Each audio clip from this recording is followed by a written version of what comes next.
Call 1-877-223-7030.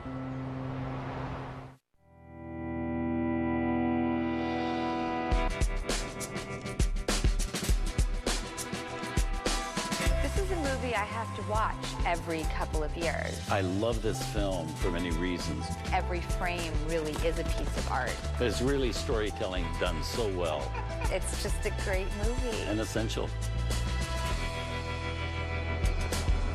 Who's Afraid of Virginia Woolf, 1966. This is the quintessential example of a powerhouse debut from a director. When you talk about on-screen chemistry, Richard Burton and Elizabeth Taylor in this movie certainly would be at the top of the list.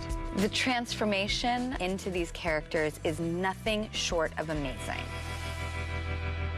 Stop it, Martha. Like hell I will. You see, George didn't have much push. He wasn't particularly aggressive. In fact, he was sort of a flop. A great, big, fat flop. Stop it, Martha. I hope that was an empty bottle, George. You can't afford to waste good liquor. Who's Afraid of Virginia Woolf, 1966. It's a movie I know that we both love. Both have great respect for, but we come from two different places. Because I did see the Broadway production, so I knew the story. I knew what to expect before I went to see it. I was still overwhelmed because I really didn't think Elizabeth Taylor was up to playing that part that I'd seen Uta Hagen do so brilliantly in the theater. I knew Burton was a great actor, but I was totally blown away by the movie and what Elizabeth did, and Burton, and being directed by Mike Nichols. You hadn't seen it before. The play. The play, before you saw the movie. You're absolutely right. So you were stunned by the whole process of the story, the movie, and everything. That's true. Yeah, when I saw it in like my mid-20s, I had no previous visual of what this was supposed to be other than what it was. You know, people sometimes say like this director's first movie really introduced what a powerhouse he could be to the world. I think the best example of that is Mike Nichols with Who's Afraid of Virginia Woolf. Especially being a young man, you know, coming from theater, yes, but this being his first film. And coming from comedy. Yeah. I mean, that's what he... Yeah, Elaine May and Mike Nichols, of course. They were comedians. No, absolutely. Yeah. I think this just sort of defies all logic. Yeah. Like, why would you think that he could do it? However, it is my very favorite director coming out of a left of center place and making a genre that wasn't known and associated with him, making it artistic. I think when you say the word visceral, like there's no film that is more visceral to me than this film. Haskell Wexler doing the best cinematography I think that cinematography gets to. He won the Academy Award, rightfully so. Also, we have to say, it was based on a stage play. Yeah, Edward Albee. So another hazard or another obstacle that Mike Nichols had to overcome was opening up into movie form what is basically a one-room drama. And you never feel claustrophobic. You never feel like you're trapped in this room. But it feels tight. Yes, it does. It is gripping on a almost physical level, this film. You feel the wrath of Elizabeth Taylor. I'm loud and I'm vulgar and I wear the pants in the house because somebody's got to. You feel the trying to squeeze out of everything from Richard Burton, who was such a powerhouse himself. That the fact that he could play a man who seemed oppressed in any way was so shocking. And then Elizabeth Taylor being so young and looking so worn in every sense of the word.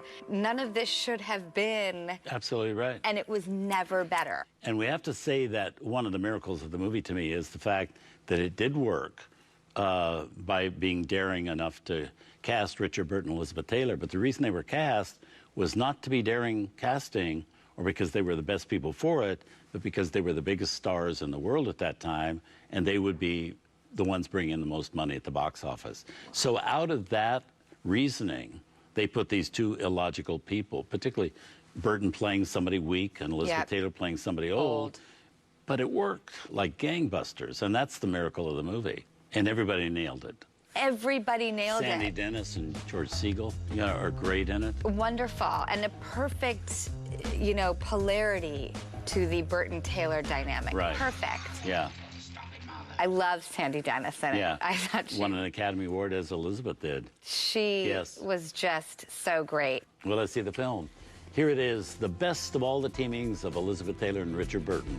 From Warner Brothers in 1966, Who's Afraid of Virginia Woolf? We should also mention again that Elizabeth Taylor won the Academy Award for this. Sandy Dennis won for Best Supporting Actress. George Segal was nominated but did not win. Richard Burton did not win, which infuriated Elizabeth Taylor at the time. But that was the year of Paul Scofield in A Man for All Seasons, which was pretty hard to top as well. But Richard Burton is one of those rare actors that was nominated 7 times and never won an Academy Award. Well, I think the men in this film know how to give way for their women counterparts. Richard Burton for Elizabeth Taylor, George Segal for Sandy Dennis, I think they support them in all the right ways, and yet there is a lot of room for them to have the floor. It's very interesting. It was recently revived on Broadway, Who's Afraid of Virginia Woolf with Tracy Letts. And it was so interesting, the concept, because George was the strong one, and Martha was cowering at George, and it really worked that way too. That's an interesting take on it. It was very interesting. Well, you know, it's, again, I think some of the things that I will always have cemented in my mind about this story, even though it is such a famous play, is Haskell Wexler's camera work. Right. There's such incredible 3 shots in this movie, which is like a technique that I rarely see, where all 3 faces are in a row, but they're all still held in focus. And there's a lot of Dutch angles in this movie that can somehow at times feel very contrived, and this movie, again, just add to that weird physical vertigo that the film gives to you. I just think it's some of the best camera work ever done, and it's certainly one of my favorite films for cinematography. Yeah. Hi, I'm Robert Osborne. Hope you enjoyed this week's Essential Pick, Who's Afraid of Virginia Woolf, starring Elizabeth Taylor and Richard Burton at their finest on screen. I mean, I don't think they ever intended to be a screen team like Laurel and Hardy or William Powell and Myrna Loy, but they did love working together, and before all was said and done, they co-starred in 12 projects together on film and in TV specials, 14 if you count a couple of stage productions they were doing as well. And they were always particularly fascinating when they were on film together, but also at odds with each other, as they were playing George and Martha in our essential film. Well, up next we have another example of the so-called battling Burtons on film. It's their adaptation of William Shakespeare's Bawdy's play, The Taming of the Shrew, which they made in 1967, immediately after Virginia Woolf. The direction this time was by Italy's Franco Zeffirelli, and it was Zeffirelli who initially made the suggestion to Elizabeth and Richard that they do the film. The idea appealed to the Burtons so much that they agreed to be co-producers of the movie and even invested their own money in the project. Turned out to be a wise financial decision for both of them, too. The film fit them both like a glove, and the public packed in to see it. It was the 6th version on screen of The Shrew, and the 7th if you count the 1953 musical Kiss Me, Kate, with Catholic Grayson and Howard Keel, which is about a theatrical company doing a stage tour of Taming of the Shrew and has long Shakespearean passages in it. Now, Zeffirelli and the Burtons made what is indeed a very witty and rousing film, and it proved to be a very worthy follow-up to that story about George and Martha. It also proved that there was lots of life to be found in the works of old William Shakespeare. So here are the battling Burtons with Michael York and Natasha Pine in a very wild, full-bodied 1967 production of William Shakespeare's The Taming of the Shrew. Richard Burton gives a wonderful performance as Petruchio, but it wasn't a surprise since Burton had a vast background in doing plays by William Shakespeare. But what caught everybody off guard was how well Elizabeth Taylor did as Kate. She had no prior experience with Shakespeare and therefore no preconceptions about the role. So her performance has a kind of sense of earthiness and fun to it. And hey, after 15 years experience on a soundstage, she certainly knew how to make a camera work for her. Up next, more from the battling Burtons, this time with Orson Welles, Maggie Smith, and Louis Jourdan along for the ride, so to speak, as they're all stranded at an airport and desperate to get out. Hi, I'm Robert Osborne.